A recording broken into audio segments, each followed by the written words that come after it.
Last time I almost held together the train of thought about how it was growth and change and not identity sacrifice, and how we forged another identity after losing Revan, so it's not that we're incapable of living without him, we keep on going. There is a thing that I've learned that I want to share, and we're about to talk to a captain of the Orion, Daemon Drexl, who still was the captain of the Orion once.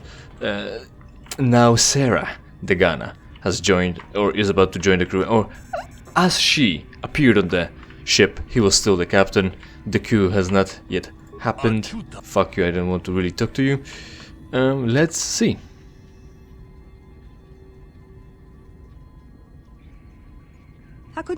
You are the captain of this vessel, no? I was told that I must speak with you. He really don't care, does he? I have always been fascinated with the ideals that lie at the core of Sith ideology. They think inwards only about themselves, yet express this egoism through a military force, whose ideals inherently lie at the polar opposite of the ideological spectrum. Oh, how so? The will to sacrifice in adherence to the wishes of the superior is a defining quality of those who fight for the Sith. They do not care for themselves, they exist only to serve. Does this sound familiar to you?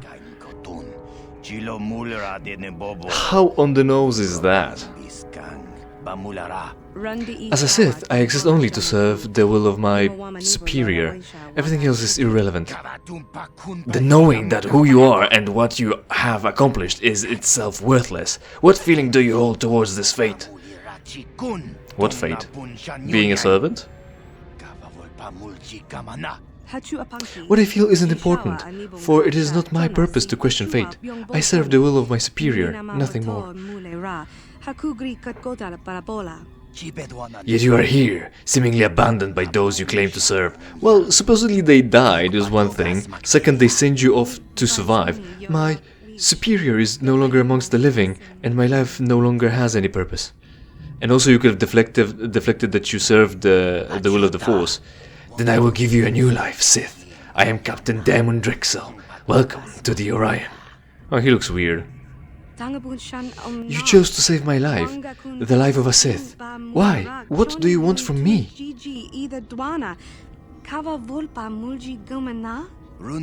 Because in you I see myself. Sith, we have walked similar paths, and I have little doubt that we both have reached similar conclusions. So, you were once Sith? Maybe he was once Jedi, but he used no Force. Yes, I was once Sith. I followed Revan during the Mandalorian Wars, and after. And he didn't recognize yet. That seems like a retcon.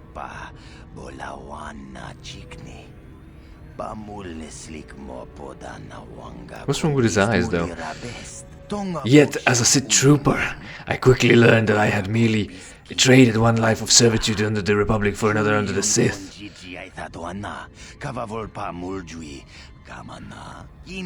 I wanted the right to shape my own fate, to be something more than just an expendable pawn of someone else's Dejaric board.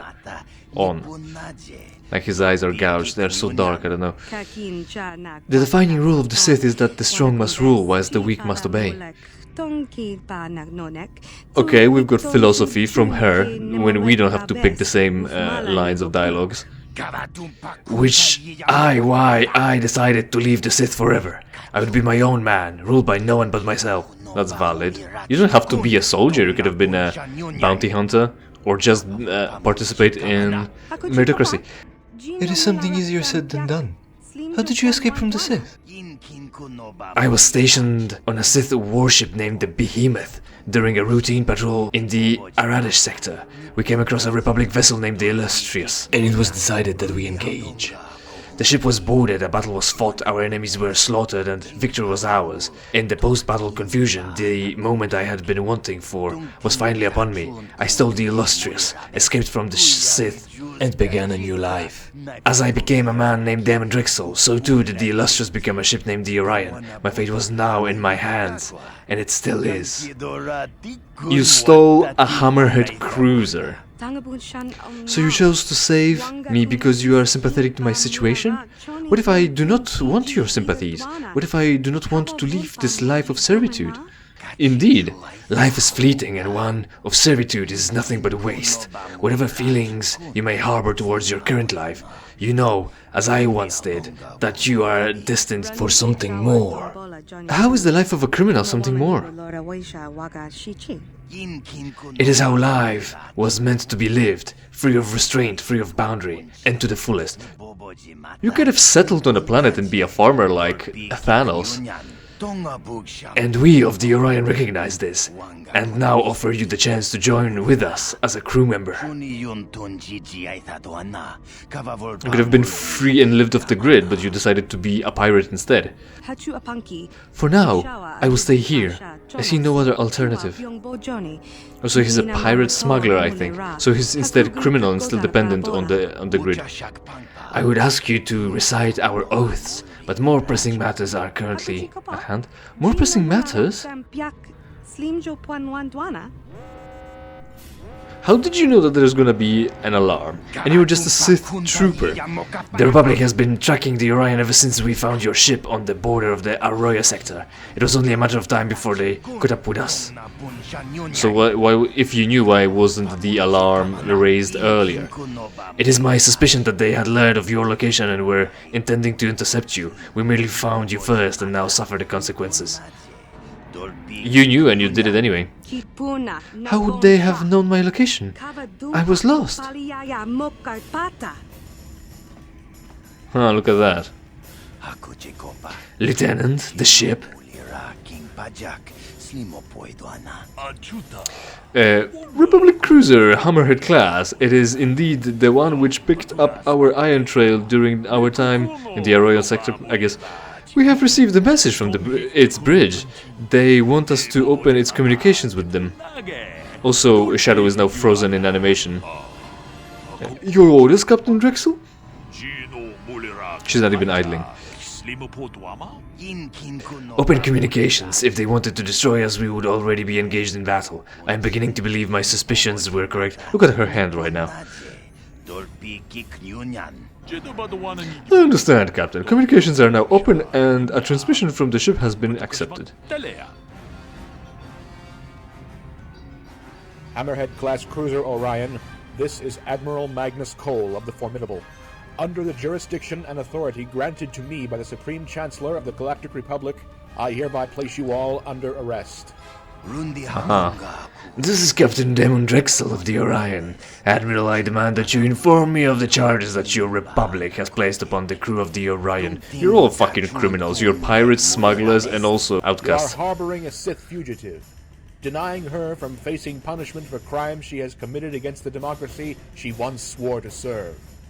She is also responsible for the murder of a respected Jedi Master named Darius Solomon during the Mandalorian Wars. That's a accusation pinned extra. Charging a soldier who fought in the Mandalorian Wars with murder is like issuing speeding tickets during a swoop race. How did she end up being charged with killing Solomon? Do not question my orders, criminal scum. Just follow them. Being arrested is not an order, is it? Full cooperation. You must relinquish the command of the Orion and surrender without delay or needless confrontation. Regretfully, I cannot oblige you. I have no intentions of surrendering here. Then you leave me with few choices. You have chosen to defy my authority, and so you will suffer the consequences. I look forward to accepting your surrender, Drexl. I will be there personally to accept it. As I look forward to accepting yours, Admiral. I think it would have been funnier. Admiral Magnus Cole of the Formidable out. If Magnus started yelling, stop resisting as he shoots the cannons. Captain, we do not have the men to repel our Republic boarding party. We will be overrun. Oh, he's ordering salvos off of his ship. This admiral has underestimated us, and we will use this to our advantage. What are your orders, Captain? He does have yellow eyes, Daemon, as in Darkseid. Organize a defense line at starboard side. The Republic forces must not be allowed to reach the bridge. What if they enter through any other side with boarding party pods, like in Black Talon? I agree, Captain. Will you be participating in this defensive line? Star Wars: The Old Republic flashpoint. Oh, she's frozen, but in a different pose now. When the Republic channels its forces into the cramped hallways of the ship, their numbers will count for nothing. I will spearhead the counterattack, which will then drive these enemies from our ship. But they know the ship. They themselves came on a hammerhead. They should have something else. A counterattack? Who will accompany you, Captain? I've got a suspicion who will that be. Kobayashi will accompany, as will our newest of crew members. Will they be in our party then? Together, we will meet and then counter this Republic aggression with an aggression of our own. It is time to show them what we are made of. Captain, I will make all the necessary preparations.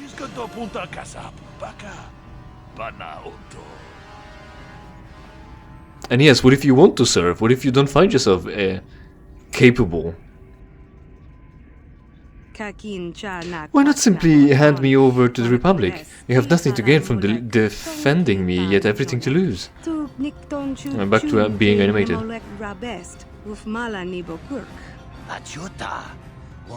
You are a crew member of the Orion, and we do not abandon our own. It is a lesson you would do well to learn. But... oh, they cut off a whole line. No, there will be no more questions. We will use whatever time we have left to prepare for the coming battle.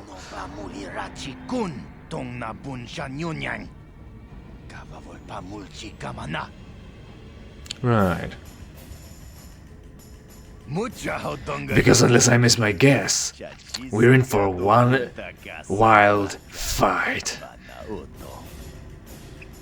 Right, so where will we put... where will be put? Here, in the defense? No, I guess we're going back to the... Attacks consist of a random roll of 1 to 20 plus bonuses compared against a target's defense rating. You know, D&D.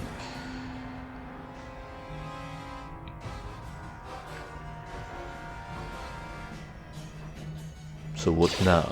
Oh, I guess we are participating in that battle, or we'll be pushed straight into a talking cutscene, similarly to the Taris flashback.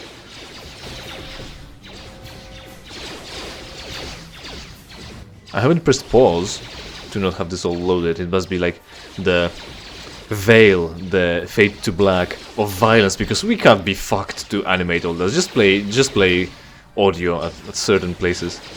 It'll be easier and less work. And I think we're gonna get thrusted to a cutscene. But I guess taking this time to address a little bit of a point. Shadow says... oh hey, someone used a medpack. Again. Shadow says that she wants to serve, that she wants to follow orders of the stronger ones, and how Sith Empire is about the Sith. Everyone who's not force sensitive is essentially not the Sith, it's just the imperialist. And they keep going, I don't know why. Those who are not versed in the force are inferior because force is the greatest weapon. So whoever doesn't have it, gotta... let me hit things here. Gotta follow. I mean, someone who's versed in the force sensitive has the access to this grand ability, right? So that pretty much immediately puts them above others. We can argue whether they, you know, depending on how strong they are, whether they've got any other qualities that you would want in a human: creativity, intelligence, education, training, things like that. Jedi are supposed to be insightful and strong in the Force. There are weak Jedi, there'll be stupid Jedi, I guess, as well, because Force doesn't discriminate against retards, right? Does it? We just so happen to always be well, but then again, with all the stupid writing, we've witnessed people that are Force sensitive and also idiots lately, at least. So it's this argument where Daemon Drexl says, I don't want to be a Sith trooper anymore, so I quit, essentially. And then run away. And then I became the ruling class of a captain of a ship and got a crew that I can control. So congratulations, you've proven the Sith right of the might makes right. You were strong enough to capture a ship, you were strong enough to escape with it and prove your worth, and you were strong enough of a leader to collect a following. He is a hypocrite, actually, he is a hypocrite. Because hypocrisy is not about whether you're doing something bad while saying something good. It's about doing what you're saying shouldn't be done. I don't know what's up with the thing. We're probably fucking locked, so I'm just gonna have to fucking quit it or reload it. Let's see. We'll see you in a moment. And there we go. Now it works. It was my fault, but I used that time well. In the name of the Republic, surrender. I think. Oh no, Ponta Chtiba. Or that leukemia Chtiba. I'll teach you to mess with the Orion. You'll never break anything again after I've finished with you. Oh no, Mechanic is taking part in this and not dying. Die! Kill! Die! Kill Republic! That should be one sentence instead of both separate exclaimed words. This just isn't working. They don't seem to want to stop shooting at us. What does one do in a situation like this?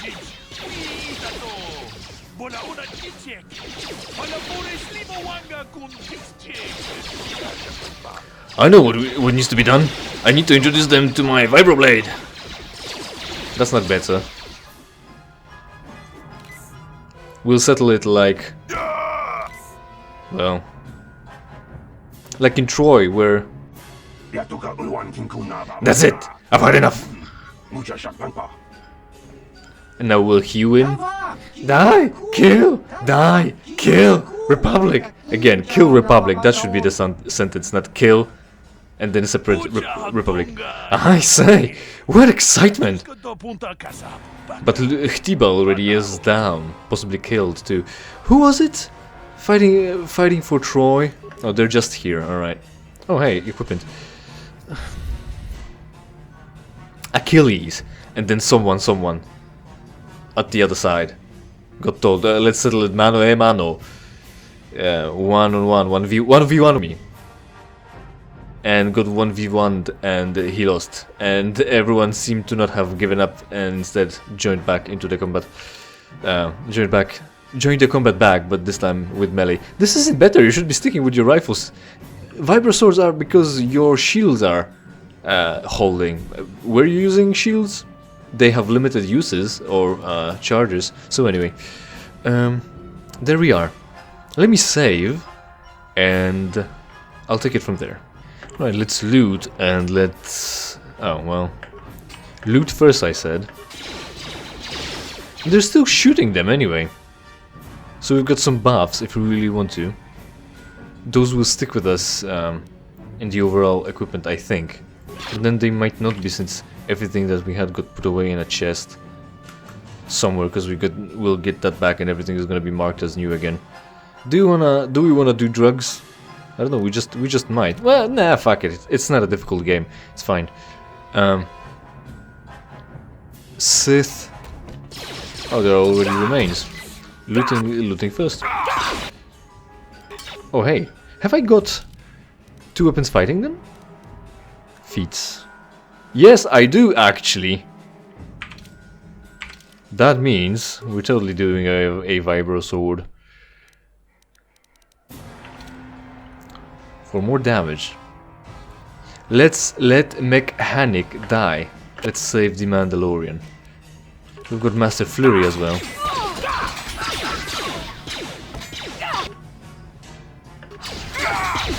Oh, we get a stun, I don't know from what. Whatever it is from, I'll take it. I should have flanked him. 1,000 experience! Will that translate over to our main character, considering this one is now full health?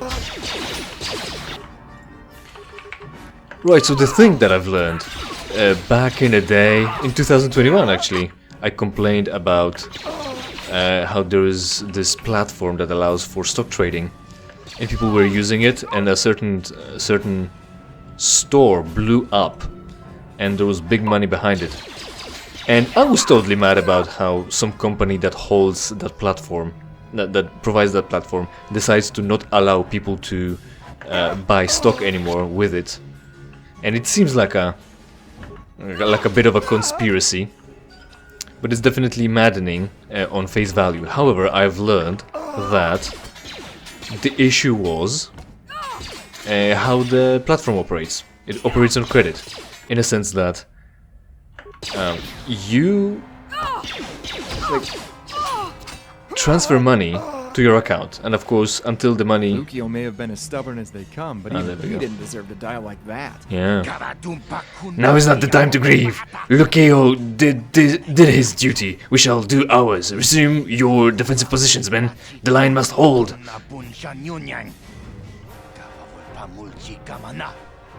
And we've got, he says, narrow passage. Good news, Captain. It won't be easy for the Republic to make any more advancements. I've made sure of it. He broke some doors, probably. During the battle, I blasted the locking mechanism on that door. It's going to be some time before they can repair it. You can thank me later. Panic. The Republic soldiers will be well equipped. Did you remember to reinforce the door to withstand an explosive blast before the battle? Now that you mention it, Captain, I didn't. Oh, there we go.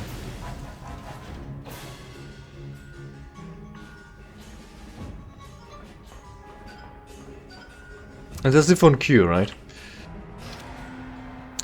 So how it operates? You first transfer money over to... Oh hey, right, arranged.